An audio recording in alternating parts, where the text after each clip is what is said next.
As you look about the table setting, you will see the empty spaces to represent the personnel still unaccounted for from each of the 5 services: Army, Marine Corps, Navy, Air Force, and Coast Guard.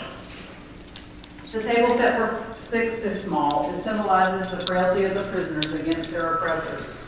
The table is round to show our everlasting concern for our missing. The candle symbolizes the upward reach of their indomitable spirits. The tablecloth is white, symbolizing the purity of their intentions to respond to their country's call to arms.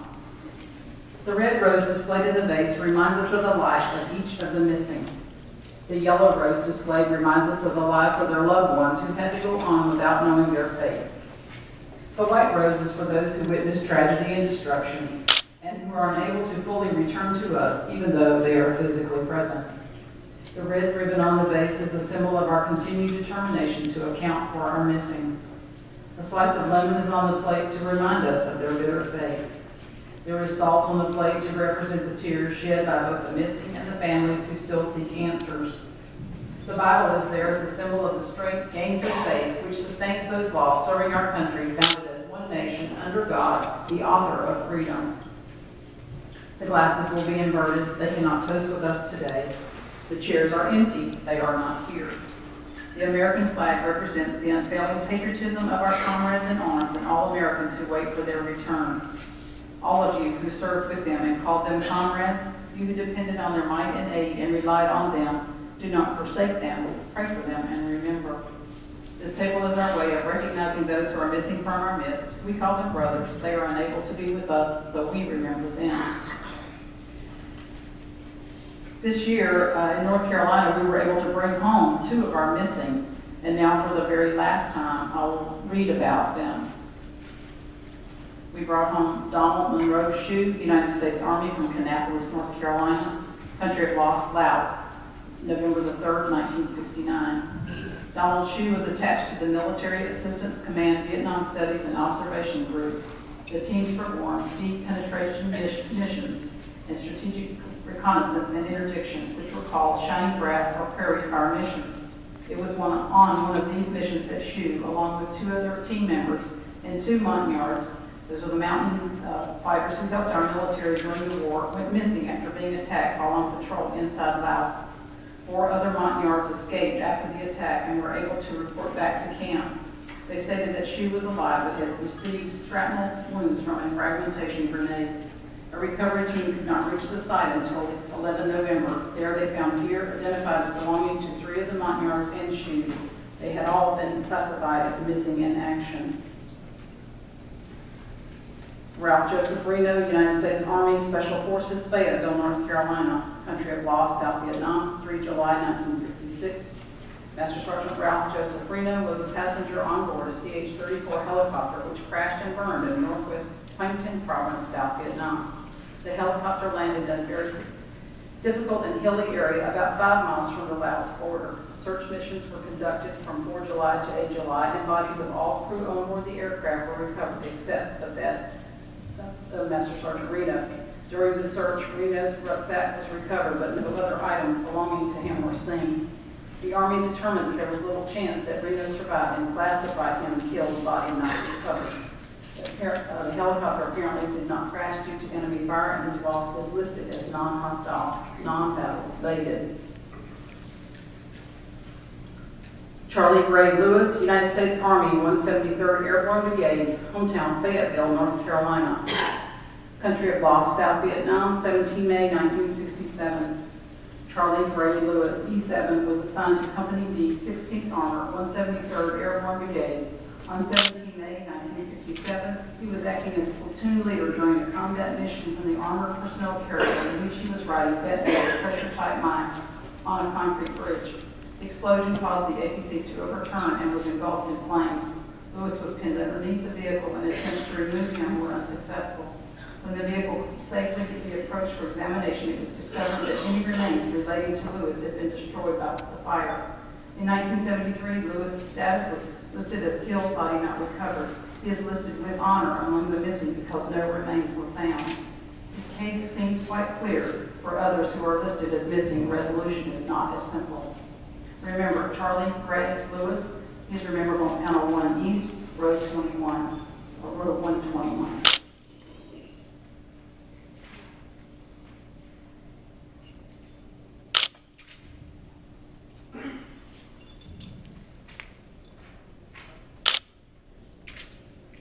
Joseph Nelson Hargrove, United States Marine Corps, Mount Olive, North Carolina. Country of loss, Cambodia over water, 15 May 1975.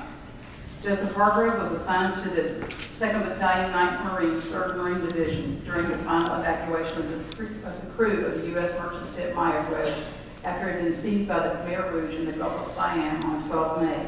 Hargrove and 2 others were protecting the perimeter of the island of Koh Tang off the coast of Cambodia with machine gun fire. The island was fortified with heavily armed Cambodians dug in and ready for battle. Hargrove and his team eventually ran out of ammunition and were ordered to evacuate on the last chopper out. This was their last radio contact. A final sweep of the island was made, but they could not be located. Were these 3 men left behind, or were they captured by the Khmer Rouge? Eyewitness reports were that at least one of these men was seen alive on the beach just minutes before the last chopper left the island. Did our government abandon these men as they waited to be picked up? Remember Lance Corporal Joseph Nelson Hargrove. He is remembered on Panel 1 West, Road 130.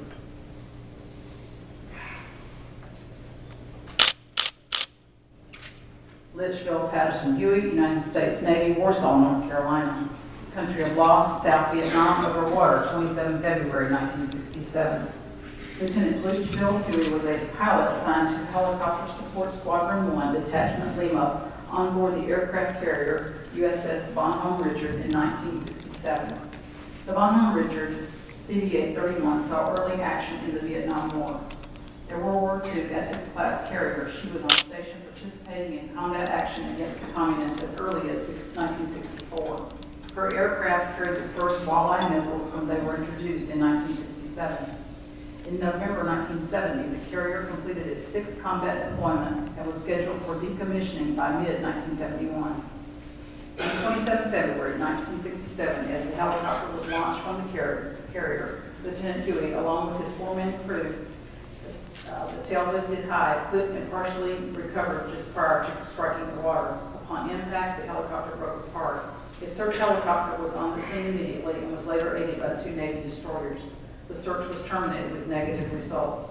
Huey and the 4 other men were later declared killed, body not recovered. They are listed among the missing because no remains have been found to return home to their families.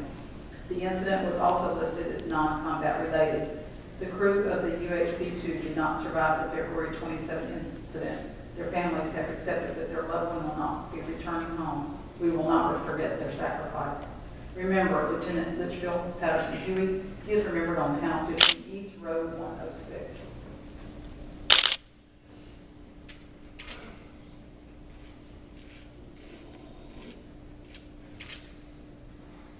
Edward David Palmgren, United States Air Force, Winston-Salem, North Carolina. Country of loss, North Vietnam, 22 April 1968.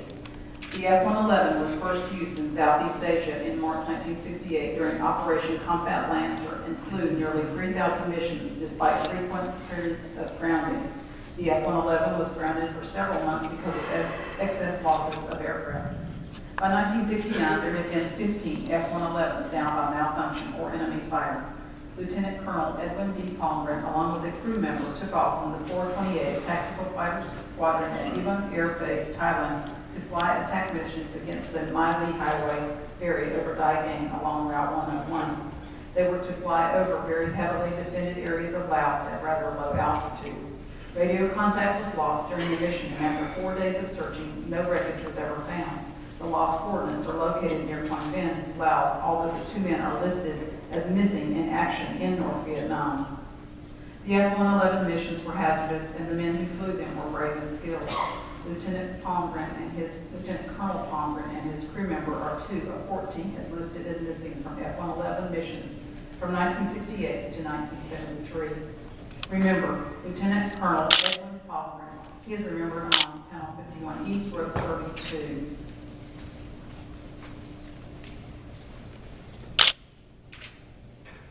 All Coast Guard from North Carolina have been accounted for, and in their place we will recognize an Air Force Search and Rescue crewman, William Carl Sutton, United States Air Force from Goldsboro, North Carolina. Country of loss, North Vietnam, 28 January 1970. Master Sergeant William Carl Sutton was on a helicopter that had been dispatched to pick up two downed airmen who had been shot down about 20 miles northeast of the Mullah Pass on the mountainous border of North Vietnam and Laos. When the aircraft was about 50 miles northwest of the location of the airmen, it was hit by a MiG and exploded. There were 6 crewmen on board at the time. A short beeper signal was heard from the helicopter, indicating that at least one person aboard may have exited the aircraft.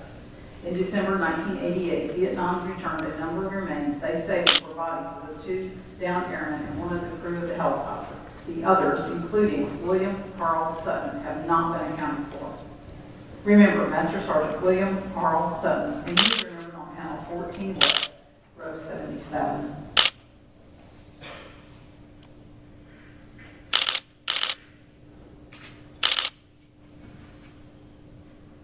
Timothy E. Bell, electrician for Halliburton, hometown, Mobile, Alabama, country of loss, Baghdad, Iraq, April 9, 2004. Bell has been missing since the fuel convoy he was driving in was hit by gunfire and RPGs in an attack outside Baghdad. 9 Americans were killed and 17 injured. Thomas Hamill's truck convoy commander was taken hostage and later set free by U.S. forces. The remains of Staff Sergeant Keith Matt Mountain went also missing after the attack and were recently identified and brought back home. Timothy Bell is the only member of his convoy who has not been accounted for. Bell is the father of 3 and previously served in the United States Army. As of November 2008, civilian contractor casualty count is over 900. Remember, Timothy E. Bell.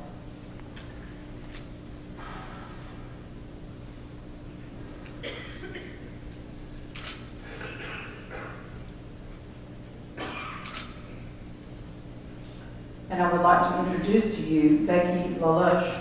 She is here today to represent all Gold Star families, along with her husband David. Their son Michael gave his life in defense of our freedom in Iraq, March 30, 2003. We light this candle tonight with a special torch. This torch is the Rolling Thunder Flame of Freedom, which was the Rolling Thunder Flame of Freedom. For hundreds of years, the light in the distance meant hope. The flickering in the distance of the light high atop the lighthouse tells of nearing land and a heavy fog. The dim light of a porch light says, "Come inside to the warmth of home." And let us not forget the lantern of Paul Revere riding through the streets to warn the British were coming. There was a time long ago that our forefathers fought to provide us with freedom. Then came other wars fought to preserve those freedoms. Today, we fight to protect those freedoms. The flame is a symbol. It lights the way home for our brothers and sisters in arms. It is here today at Rolling Thunder to tell everyone the soldier stands with pride and honor to keep us free, and we keep this light burning to show the way home. The light does not cast a shadow, for its sole purpose is to send a message of hope and let everyone know we will never forget. Remember.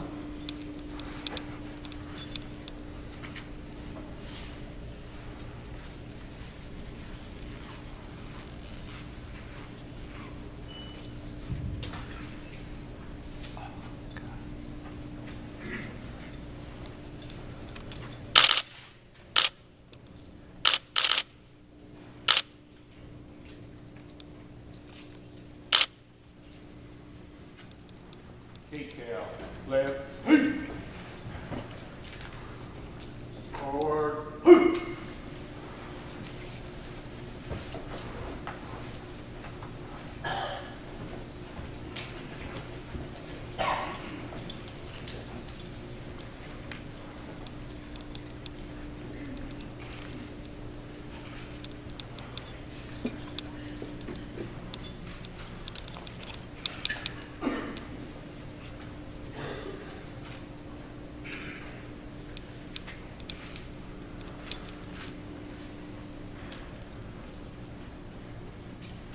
Thank you very much, and well done.